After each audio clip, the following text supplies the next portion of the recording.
Hello everybody and welcome back to LMM. One of the most frequently suggested things by you guys is that I should set up a railway here at the shed. So with that, welcome to Lawrie Goes a Model Loco.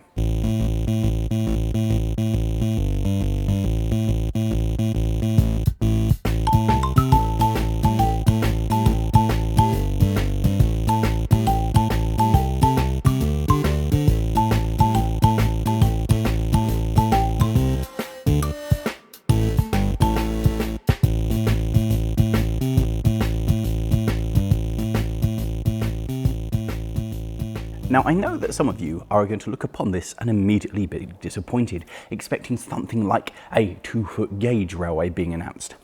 Instead, we're looking at Lima O Gauge, which I imagine is a disappointment for some more of you because this wasn't really known as being a stellar product.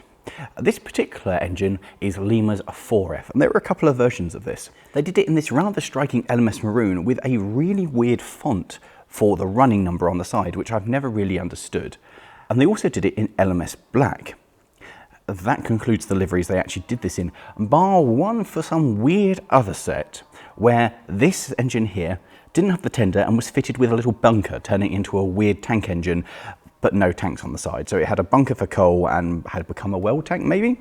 And there were two different versions. You could get this one, which is the electric train powered by the rails, or you had the battery operated version with quite hideous looking plastic wheels. This one isn't really a high point for modelling detail. The things that people particularly dislike are the wheels. The fact that they are solid with modelled spokes but you can't see through them, and the fact that the driving rods here aren't actually connected to the middle set. The middle set float entirely on their own. The other major problem with this one is the fact that the motor is Lima's standard pancake motor.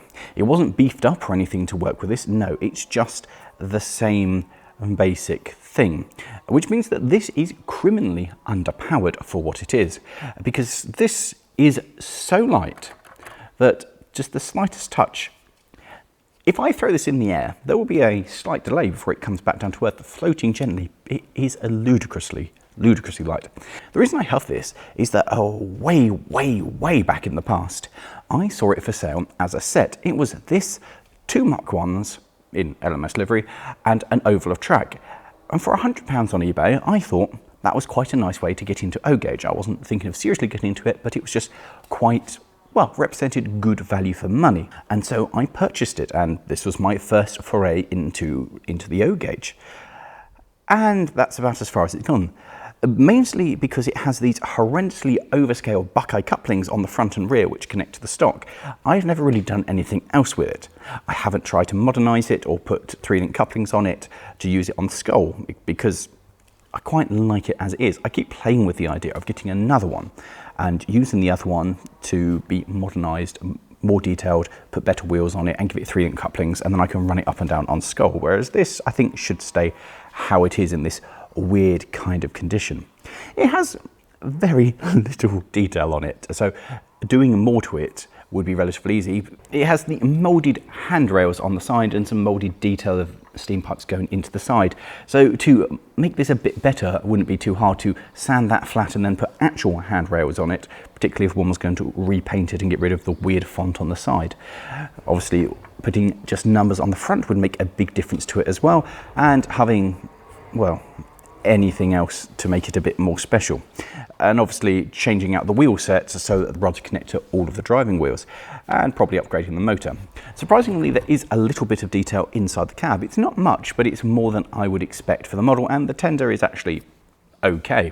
The coal isn't bad, and well, it's acceptable.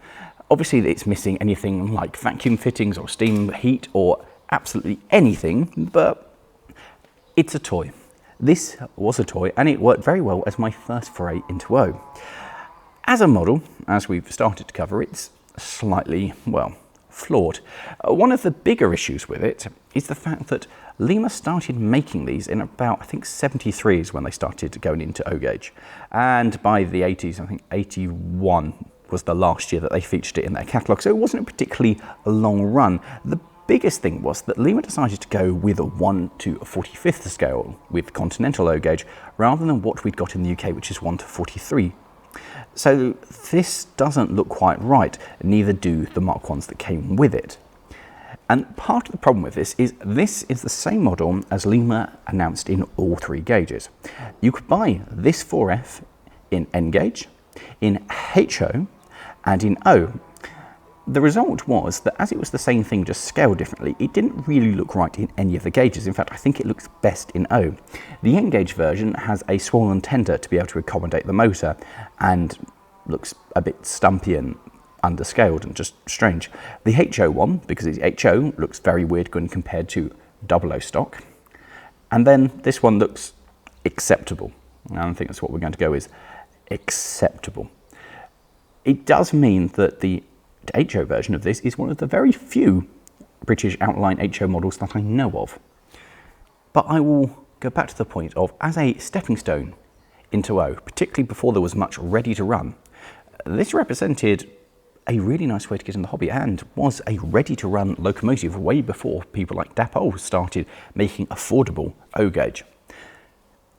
Now, this is a video that I've been wanting to do for a long time, to actually bring it to the shed and give it a good run and see what it would do. But also, I want to introduce something else because I bought another one of Lima's O gauge. This is the Lima Class 33, and it's interesting for a variety of reasons, particularly because the other locomotives you could buy in the range were the 4F in LMS livery and a little shunter in pseudo BR livery based on a Continental theme. So there wasn't really one thing you could model. You had a late crest 33, a grouping LMS locomotive, and then similar liveried Continental shunter, which would probably have never been in BR livery. So it was always a bit weird that they chose this and they didn't choose just to do like BR.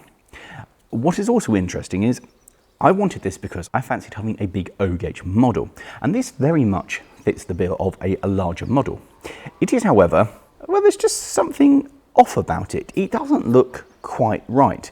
You look at it and go, well, I think that's a 33, but I'm not entirely convinced. It doesn't scream 33, and that's because they utilised the same chassis on this as they did for some of their Continental models, in the same way that the 4F was utilised for Continental models as well, just re-liveried, but remained the same 4F. Whereas there was a different body shell that went on this representing a SNCF locomotive. And so the bogies and the bottom end, I think, look off because that's what they're designed to be and not a 33. Apart from that though, I quite like it for the fact that it just looks relatively weird but a decent sized O gauge model. It's quite a semi-impressive piece. If the bottom end was right, I think it would look very impressive, but it's just not quite there.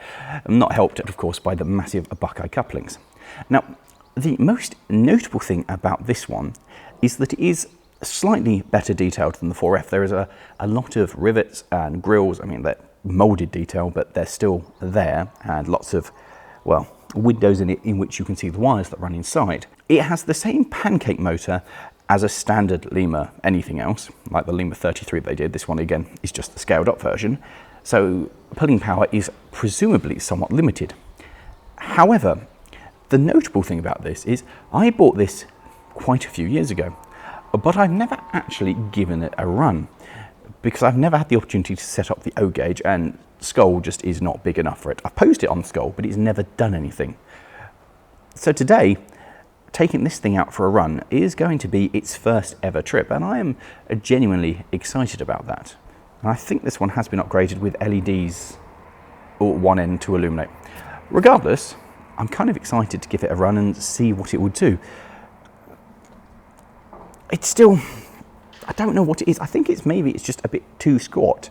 Again, being to the wrong scale, and it just looks a little bit off. But for what it was, again, a toy, it's a really nice way to get into O gauge, and obviously it was attractive enough for me to actually want to buy it. And actually, you know what? This one's weathered fairly well. When you get a bit closer to it, you can see the lining is starting to crack under the edge of it, and the print on the numbers is, well, not particularly.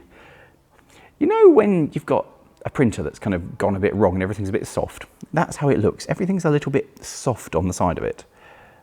on the other hand, for what I paid for it, I really can't complain because it was less than I'd have paid for a modern 33 in Lima O Gauge. So in terms of value for money for plastic that I've got, this is significantly better. As with the other models, I mean, it's all molded. There's none of the sprung buffers, which is something I do quite like on O. On the other hand, it has the giant size Buckeye couplings.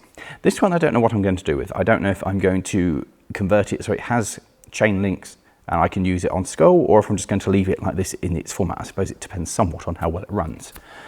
So with that, I guess that's enough stalling. And let's fire up the O Gauge, lay it out, and see what we can make happen.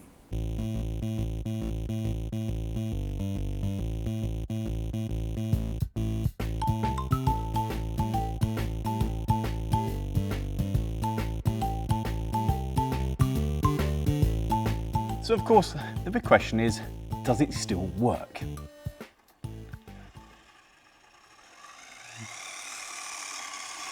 And yes, it does. Oh, only just. It slows down an awful lot on these curves and then hits the fine scale stuff there and spins away. The other thing you may be able to notice is it's not very quiet. It's got that very stereotypical Lima scream to it. And yes, I fully accept this probably could do with a service to improve its running characteristics. But even when it was serviced and I had it running before, years ago when I had it set up, it wasn't really much better than this. It's a very loud, screamy toy. Is what it is. It's an O Gauge toy. You can also notice by how much it slows down as it comes around on these corners, just how gutless it is. And if I had, say, a third coach, then it probably wouldn't be able to get round here at all. It's a toy. It's not very good. However, especially when you've got a layout like this in this kind of space, you really do get a sense of scale, of weight, and of size of it, more than you do in any of the other gauges. There's a nice noise as the coaches pass. They've got a nice rumble to them, which makes them feel heavy, that gives them purpose. And the coaches are actually a highlight on the whole set. There's more detail on the coaches than there is on the locomotive itself. They are quite nice, despite the fact that they're not really suitable for wearing the LMS livery, but we'll digress. And it wouldn't be nice if they weren't absolutely identical, and I had a brake coach as part of this rather than just coaches.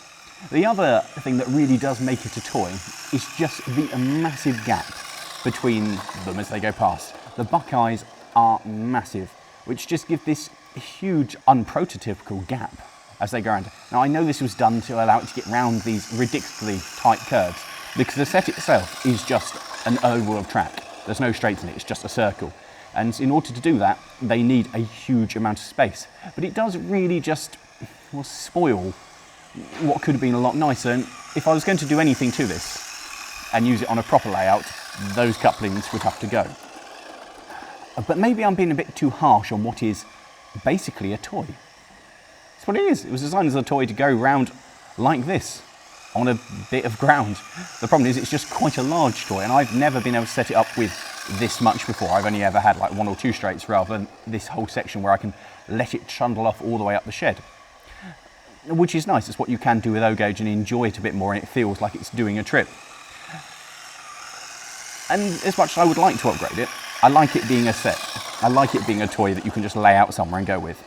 Which does, of course, bring us on to the main reason that there's not a railway in the shed. A, as you can see behind me, there's plenty of vehicles in here. There's not really space for a layout.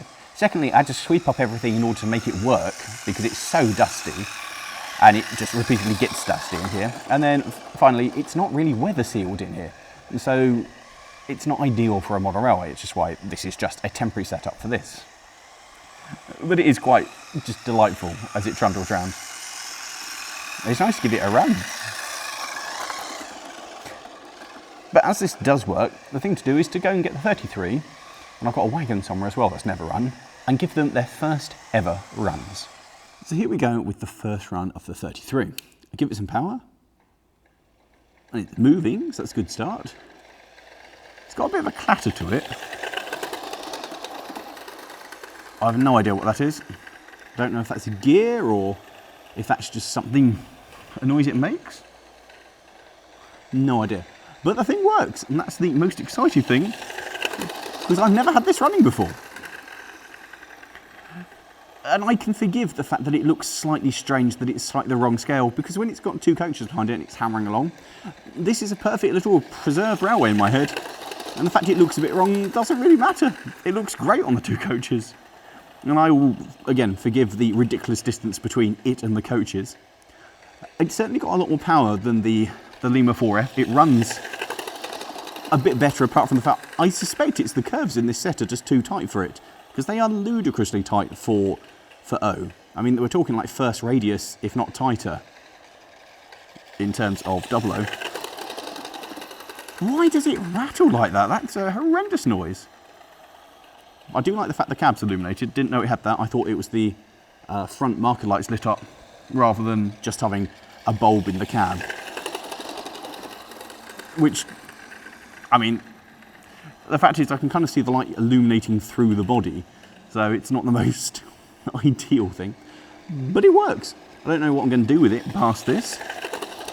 I mean, it means I can trundle it up and down the skull now I know it runs, but I don't know what else.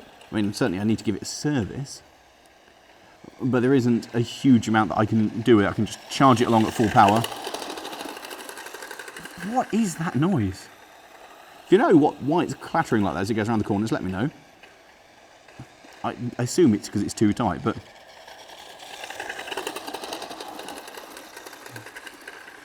I am hugely amused. So basically, guys, that's the end of that. This is a little foray and a look into Lima O Gauge, a short-lived, ready-to-run O Gauge, way before the ready-to-run we know today. And yeah, as much as it was a toy, I think it was really quite glorious. And of course, it's the first time we've ever had a railway running inside the shed. So with that, thanks for watching. If you have enjoyed this, how about checking out some of our other model railway videos? Ta-ra!